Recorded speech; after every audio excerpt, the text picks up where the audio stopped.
I had always known Marcus Walker would try to destroy me. What my stepbrother hadn't counted on was that I'd been preparing for this day for 2 years. "Clear out your desk, little sister," Marcus smirked, leaning against my office doorframe. The board unanimously agreed. "You're just not executive material." I kept my face neutral as I looked around the office I'd earned through 6 years of 60-hour weeks at Walker Technologies. The company my father and stepmother had built from nothing. The company I'd helped transform into a $200 million enterprise. And the company Marcus had inherited after our parents' fatal car accident last year. "The board?" I said quietly, meeting his eyes. "You mean your college roommates you appointed after Dad died? They understand real business, Julia. Unlike you." Marcus straightened his Italian silk tie. "A gift from my father last Christmas. Face it, you're too soft. Too focused on client relationships and employee satisfaction. This isn't a charity."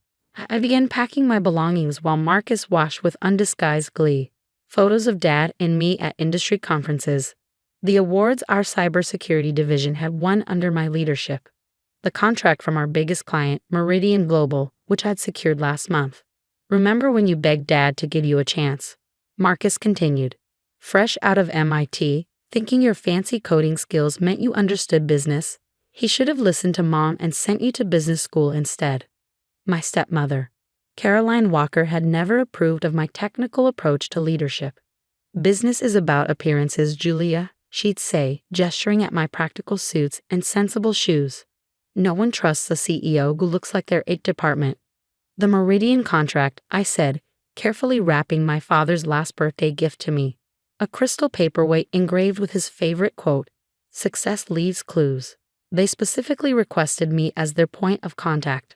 Marcus waved dismissively. "Already handled. I'm taking over their account personally. They understand that family businesses sometimes need to make adjustments." Family, right? Because nothing said family like firing your stepsister 2 days before the anniversary of her father's death. "You have until 5 to clear out," Marcus said, checking his Rolex, another of Dad's gifts he claimed after the funeral. "Security will escort you out." As he turned to leave, he paused. "Oh, and Julia, don't bother updating your LinkedIn. I've already let our industry contacts know about your unfortunate departure. Can't have you embarrassing the Walker name." I waited until his footsteps faded before allowing myself a small smile. Opening my laptop, I typed a quick message to an email address I created 2 years ago. The day Marcus first tried to undermine me in a board meeting. "Execute Protocol Alpha. Timestamp. Now." The response came instantly. "Protocol Alpha initiated. Status. Active." Next, I pulled out my phone and made 3 calls. The first to my best friend and brilliant corporate lawyer, Sarah Mitchell. "It's happening," I said when she answered. Finally, Sarah replied. "Papers are ready. Meeting still on for 7. See you there." The second call went to Dr. James Morrison, my father's oldest friend and the only original board member Marcus hadn't managed to force out. "Julia," James answered quietly. "I just heard. I tried to stop it, but it's okay," I assured him. "Is everything in place?" "Yes. Though I still don't understand why you wanted copies of all those old contracts." "You will. Dinner tomorrow. Wouldn't miss it." The final call was to a secure number few people knew existed. "Ms. Stone. System activation confirmed. All backups secured and isolated. Waiting for your command." "Thank you, Michael. Maintain current status until further notice." By 4:30, my office was empty. I'd worked in this room since college, starting as an intern while Marcus was off finding himself in Europe. Dad had believed in earning your place, in understanding every aspect of the business from the ground up. Marcus had other ideas. At 4:45, security arrived, Ted from 8 and Alicia from the front desk, both looking uncomfortable. "Miss Stone," Ted began, "we're supposed to." "It's okay," I smiled, handing over my access card. "I know you're just doing your job." Alicia hugged me quickly. "We'll miss you." As they escorted me through the lobby, I caught glimpses of familiar faces. Developers I'd mentored, admins I'd supported through family emergencies, sales team members who'd flourished under my client-first approach. Marcus stood watching from the executive floor balcony, practically radiating satisfaction. In the parking lot, I placed my box of belongings in my Tesla Model S, a car I bought myself, unlike Marcus's company-funded Porsche. As I pulled away from Walker Technologies' gleaming headquarters, my phone buzzed with an incoming email. Subject: New leadership announcement. Walker Technologies from Marcus Walker, CEO to all staff. Team. Today marks an important transition in our company's evolution. Julia Stone is no longer with Walker Technologies. While we appreciate her past contributions, our vision requires stronger, more traditional leadership. I stopped reading and checked the time. 5:15. In precisely 45 minutes, every major client of Walker Technologies would receive a very different kind of email. One that Marcus definitely hadn't approved. At 6 o'clock, I walked into the private room at La Maison, an exclusive restaurant downtown. Sarah was already there, documents spread across the table. Everything's filed, she said without preamble. Stone Security Solutions is officially incorporated. Banking set up, licenses transferred, patents registered. Marcus hasn't found the registration. Sarah smiled wickedly. Filed in Delaware under a holding company. He won't find it until... My phone exploded with notifications, email confirmations, calendar invites, and right on schedule. A flood of messages from Walker Technologies' biggest clients. Now, I finished pulling up the email that had just gone to every major player in our industry. Dear valued partners, I'm excited to announce the launch of Stone Security Solutions, a new venture dedicated to revolutionary cybersecurity solutions. As the former head of security innovation at Walker Technologies and lead architect of the Guardian Protocol, I invite you to join us in redefining digital protection. Attached was a detailed prospectus, client testimonials, gathered over months, and most importantly, irrefutable proof that I, not Walker Technologies, held the patents to our most crucial security systems. How long until Marcus figures it out? Sarah asked, pouring champagne. I glanced at my phone. 27 missed calls from Walker Technologies. He's probably reading the fine print right now. The fine print that showed I quietly registered personal patents for every major innovation I developed over the past 2 years. The fine print in client contracts that tied service guarantees to me personally, not the company. The fine print that Marcus, with his MBA and disdain for technical details, had never bothered to read.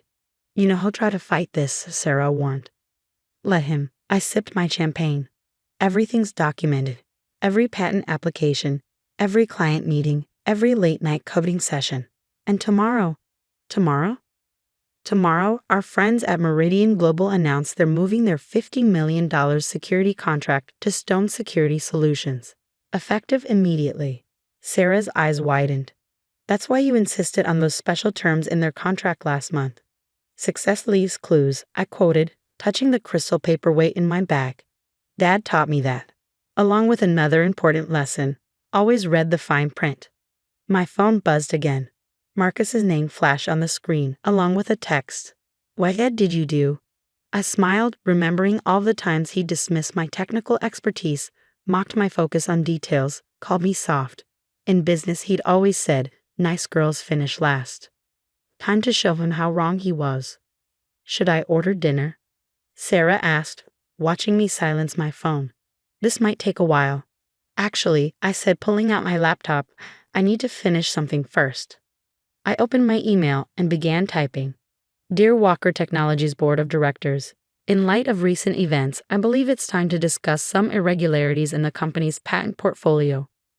The morning after my email to the board, I sat in my new office overlooking the city, watching chaos unfold at Walker Technologies through a very different lens. My phone hadn't stopped buzzing since 6 a.m. when the first international markets opened. News of my departure and the patent situation had spread faster than even I'd anticipated. Walker Technologies stock was already down 15% in pre-market trading. Miss Stone, my new assistant Emma, appeared at the door. You have 3 urgent calls, Meridian Global's CEO, the Wall Street Journal, and your stepmother. I smiled. Caroline finally decided to join the party. The last 12 hours had been exactly what I planned for, but better. After my email to the board detailing the patent irregularities, Marcus had made every wrong move possible. First, he tried to lock me out of the company's systems, only to discover I'd already secured everything I needed. Then he threatened legal action, until Sarah's detailed documentation package arrived at his office at midnight. Put Meridian through first, I told Emma. And can you pull up the latest stock updates? As my largest screen displayed the market data, Robert Chen, Meridian's CEO, came on the line. Julia, quite a show you're putting on, he said, amusement clear in his voice. Good morning, Robert. I trust you received the transition documents, along with proof that you, not Walker Technologies, own the security protocols protecting our global operations? Yes, very enlightening. Marcus called me at 3 a.m., practically hysterical. I could imagine. Marcus had never understood that client relationships were built on trust and competence, not golf games and expensive dinners. Our new contract terms are acceptable? I asked, though I already knew the answer. Better than acceptable. Your direct ownership of the patents actually gives us more security. The board approved the transfer this morning, $50 million as agreed, with the option to expand to $75 next quarter. After finishing with Robert, I pulled up my email. 800 unread messages, most from industry contacts and Walker Technologies clients. The subject lines told their own story.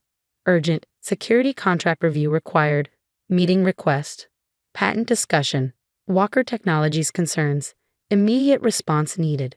But it was the email from James Morrison that caught my attention. Julia, emergency board meeting called for 9 a.m.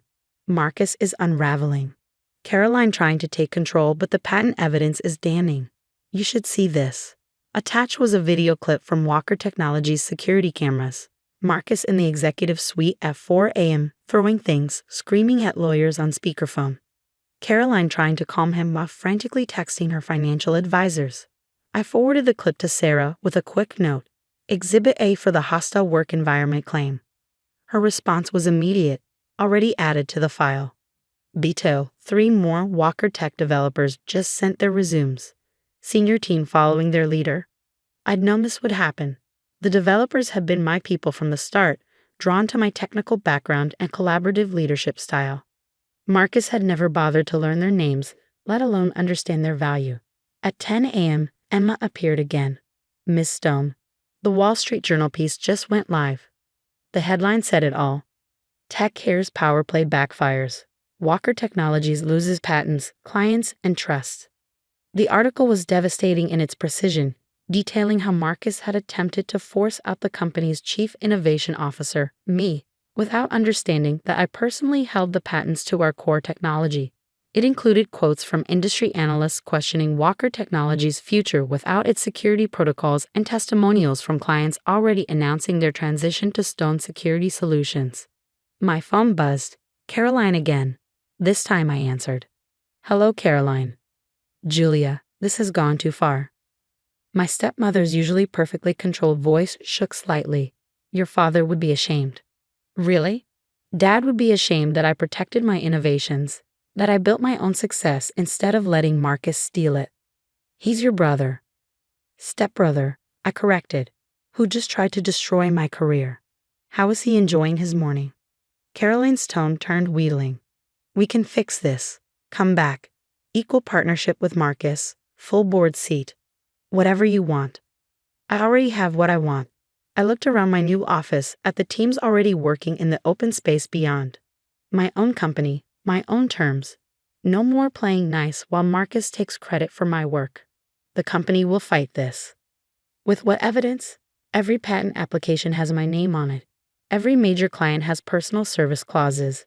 Even the development team's non-competes were with me personally, another detail Marcus didn't bother reading. Silence. Face it, Caroline. You raised Marcus to believe he deserved everything without earning it. Dad raised me to build things that last. After hanging up, I walked through Stone Security Solutions' new headquarters. 48 hours ago, these floors had been empty. Now, thanks to 2 years of careful planning, they hummed with activity. Developers who'd followed me from Walker Technologies sat at gleaming workstations, already improving our security protocols. Sales teams who'd jumped ship were calling clients, smoothing transitions. In the conference room, Sarah led an orientation session for new hires. My phone buzzed with a news alert. Walker Technologies stock had fallen 30%. The board had called another emergency meeting. I returned to my office and opened a secure file on my laptop. Inside was a detailed plan for the next phase, including an analysis of Walker Technologies' vulnerabilities without my patents and a strategy for acquiring their struggling subsidiaries at discount prices. Marcus had wanted to teach me about real business. Lesson learned. Emma appeared one last time. Miss Stone, the Forbes reporter is here for your interview, and Marcus is in the lobby. I smiled, straightening my father's paperweight on my desk. Tell Forbes I'll be right there, and Marcus, let him wait. He's about to learn another lesson about reading the fine print. Opening my drawer, I pulled out one final document, a buyout offer for Walker Technologies already approved by key shareholders. Marcus's unanimous board was about to get very uncomfortable. Sometimes the best revenge isn't destroying your enemies, it's building something so much better that they destroy themselves trying to compete. Dad would have understood that. As I headed to the interview, my phone lit up with a text from Sarah. Board meeting leaked. Marcus just got suspended. Caroline taking leave of absence. Still want to send the offer. I thought about Marcus's smirk as he'd thrown my belongings in a box. About Caroline's years of subtle undermining. About all the times they dismissed my technical approach to business. Send it, I replied. Time for them to learn how real business works. The story spread through industry circles like wildfire. How the quiet stepsister had outmaneuvered the arrogant heir. How technical expertise had trumped traditional business politics.